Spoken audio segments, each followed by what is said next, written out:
My name is Sylvia Puente. I'm president and CEO of the Latino Policy Forum. I'm a lifelong Chicagoan and happy to be here sharing with you today. So Latino Policy Forum, we're a small nonprofit in the city of Chicago that punches way above our weight. We work on issues of education, housing, immigration, primarily trying to impact public policy in Springfield with an overall agenda of how do we promote Latino equity, Latino access, and Latino inclusion to really promote an agenda of Latino equity. We also have a leadership program which brings together Black and Latino community leaders, and we train them, and really proud that we have several hundred leaders that are now working together in neighborhoods across Chicago. And we convene coalitions. So we have a Welcome to Illinois coalition, which has been meeting every other week on the migrant situation to provide information and resources. Over 100 people attend those calls, and we've seen a lot of partnerships emerge from that.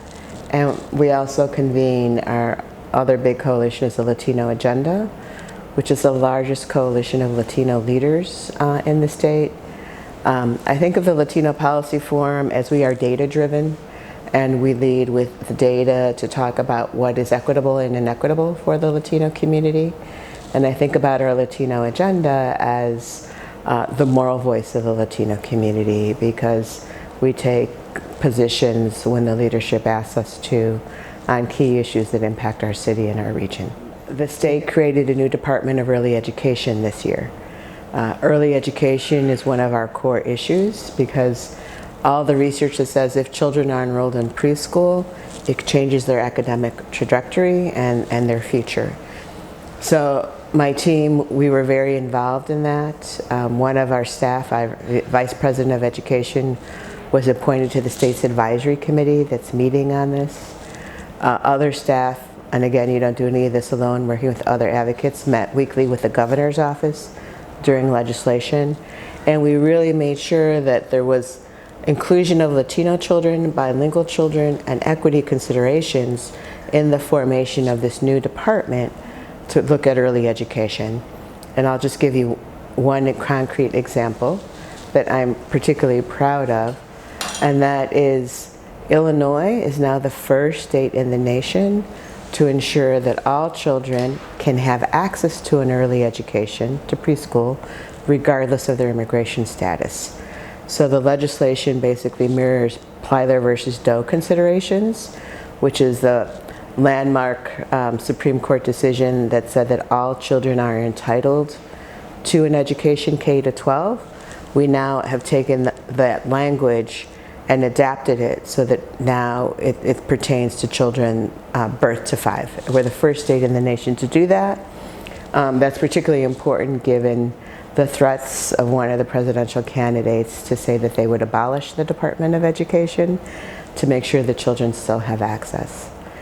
In housing, during COVID, we worked really hard with our legislators who introduced legislation to create a program that provided mortgage and rental assistance to people who were impacted by COVID and were struggling to pay their mortgage and their rent. So we did everything from do the analysis on how that legislation would impact Latino families, testified on the legislation, helped get it through the legislative process, but then brought community leaders to the table when the department that was going to implement the program was developing its guidelines to make sure there was Latino inclusion and Latino access. And we're really proud that nearly $500 million that everyone in the state of Illinois could apply, again, regardless of their citizenship.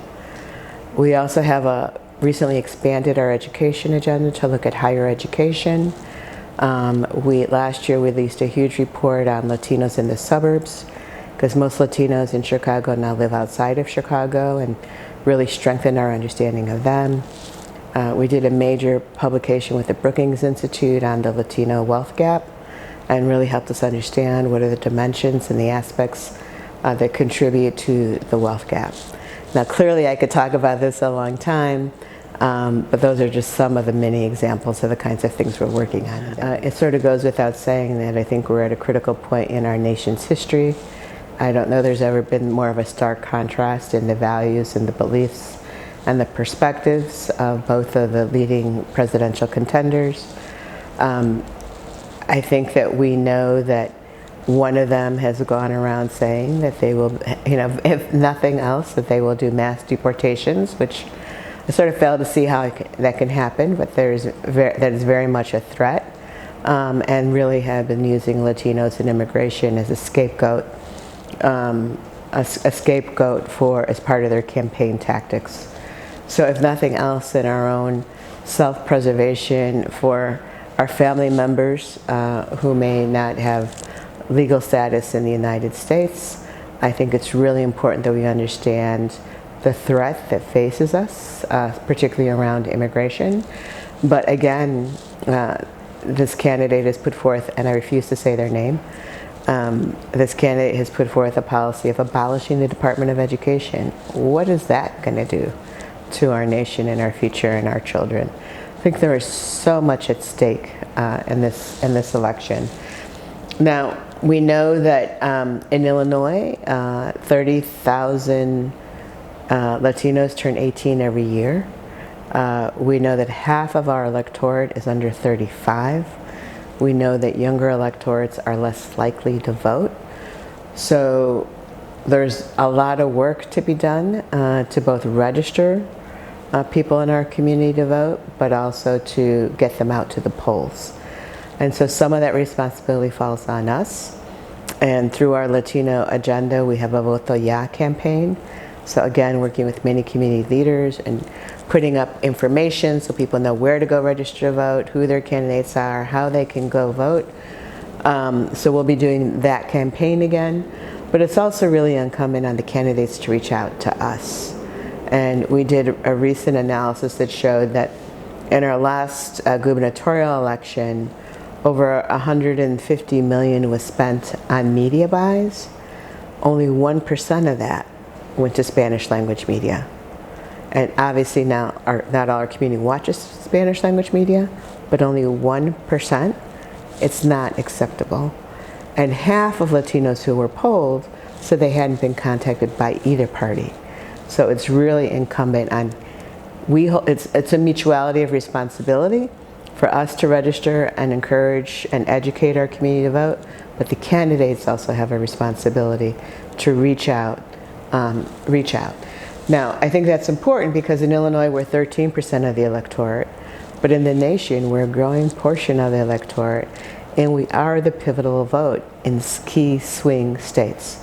When we look at both the Latino community in states like Arizona and Nevada, which are swing states, the Latino vote can make a difference in the outcome, which will make a difference in the Electoral College, which has the potential to really sway the election in favor of the Democratic or the Republican candidate. For people to understand education, not all the new migrants are getting work visas or TPS. Some are, but some aren't.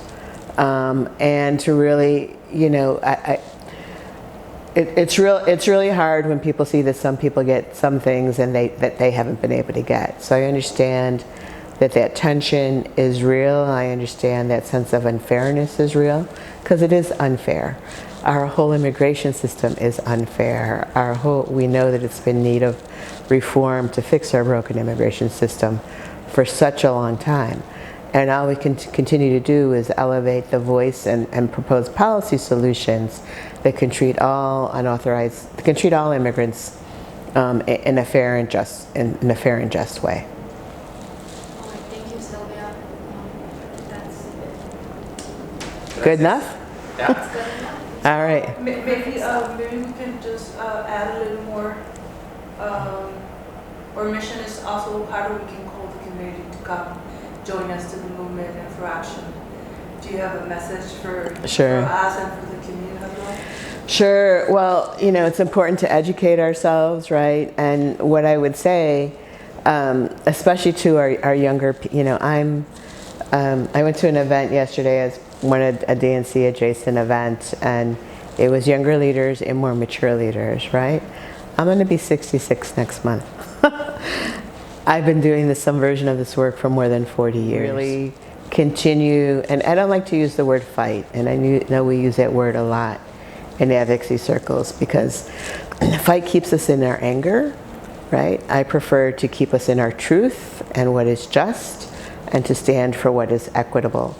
So one message would be, especially if you're going to be doing this work for as long as I have got to do, you've got to keep yourself healthy.